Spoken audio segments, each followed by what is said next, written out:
ಎಲ್ಲರಿಗೂ ನಮಸ್ಕಾರ.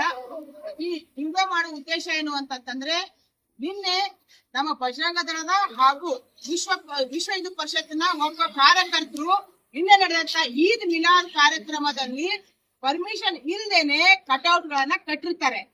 ಆ ಒಂದು ವಿಷಯವನ್ನ ಇಟ್ಕೊಂಡು ಪ್ರಶ್ನೆ ಮಾಡಿದ್ದಕ್ಕೆ ಇವತ್ತಿನ ದಿವಸ ಆ ನಮ್ಮ ಕಾರ್ಯಕರ್ತನಿಗೆ ಯೂನಿವರ್ಸಿಟಿ ಪೊಲೀಸ್ ಸ್ಟೇಷನ್ ನಲ್ಲಿ ಸುಮಾರು 4 ರಿಂದ 5 ಗಂಟೆಗಳ ಕಾಲ ಸತತವಾಗಿ ಕೂಡಿಸಿಕೊಂಡು ಅವ್ರು ಏನ್ ಹೇಳ್ತಾರ ಅಂತಂದ್ರೆ, ನೀನು ಕಾನೂನು ಬಾಹಿರವಾಗಿ ನೀನು ಪ್ರಶ್ನೆಯನ್ನ ಮಾಡಿದೀಯಾ, ಆ ತರ ಏನೂ ಆಗಿಲ್ಲ.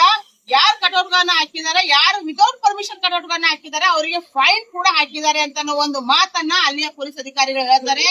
ನಾನ್ ಇಷ್ಟೇ ಇಷ್ಟಪಡ್ತೀನಿ, ಫೈನ್ ಹಾಕಿದ್ದಾರೆ ಅಂತಂದ್ರೆ ಅರ್ಥ ಏನು ಅಂದ್ರೆ ಪರ್ಮಿಷನ್ ತಗೊಂಡಲಾರ್ದನೆ ಅವ್ರು ಹಾಕ್ಯಾರ ಅಂತ ಈ ವಿಷಯ ಕ್ಲಿಯರ್ ಆದಂತ ಸಂದರ್ಭದಲ್ಲಿ ನಮ್ಮ ವಿಶ್ವ ಹಿಂದೂ ಪರಿಷತ್ ಮತ್ತು ಬಜರಂಗ ದಳದ ಕಾರ್ಯಕರ್ತರು ಏನ್ ಪ್ರಶ್ನೆಯನ್ನ ಮಾಡಿದ್ದಾರೆ, ಆ ಪ್ರಶ್ನೆಯಲ್ಲಿ ತಪ್ಪಿಲ್ಲ ಅಂತ ಒಂದು ಮಾತನ್ನು ಕೂಡ ನಾನು ಈ ಒಂದು ವಿಡಿಯೋ ಮುಖಾಂತರ ಹೇಳಕ್ ಇಷ್ಟಪಡ್ತೇನೆ.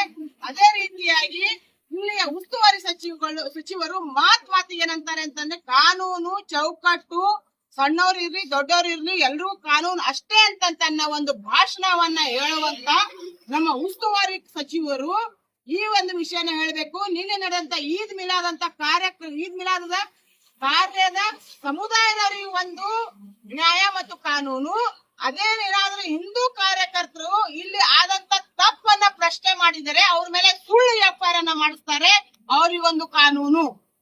ದಯಮಾಡಿ ಸಚಿವರೇ, ದಯಮಾಡಿ ತಾವು ನಮ್ಮ ಹಿಂದೂ ಕಾರ್ಯಕರ್ತರನ್ನ, RSS ಕಾರ್ಯಕರ್ತರನ್ನ, ವಿಶ್ವ ಹಿಂದೂ ಪರಿಷತ್ ಕಾರ್ಯಕರ್ತರನ್ನ, ಬಜರಂಗ ದಳದ ಕಾರ್ಯಕರ್ತರನ್ನ ನೀವು ಟಾರ್ಗೆಟ್ ಅನ್ನ ಮಾಡೋದು ಬಿಡ್ರಿ. ಇಲ್ಲಿ ನೀವ್ ಎಷ್ಟೇ ಎಫ್ಐಆರ್ ಗಳನ್ನ ಮಾಡ್ಲಿ, ಎಷ್ಟೇ ಕೇಸ್ ಗಳನ್ನ ಮಾಡಿದ್ರು ಕೂಡ ಕಲಬುರಗಿಯ ಜನತೆ ಅಭಿವೃದ್ಧಿ ಆಗ್ಲಿ ಅನ್ಯಾಯ ಆಗ್ಲಿ ಆಗಿತ್ತೆ ಅಂತಂದ್ರೆ ಇವತ್ತು ಆ ಒಬ್ನೇ ಕಾರ್ಯಕರ್ತರಲ್ಲ, ಎಲ್ಲರೂ ಒಗ್ಗಟ್ಟಾಗಿ ನಾವ್ ಇವನ್ನ ಪ್ರಶ್ನೆನ ಮಾಡ್ಬೇಕಾಗುತ್ತೆ.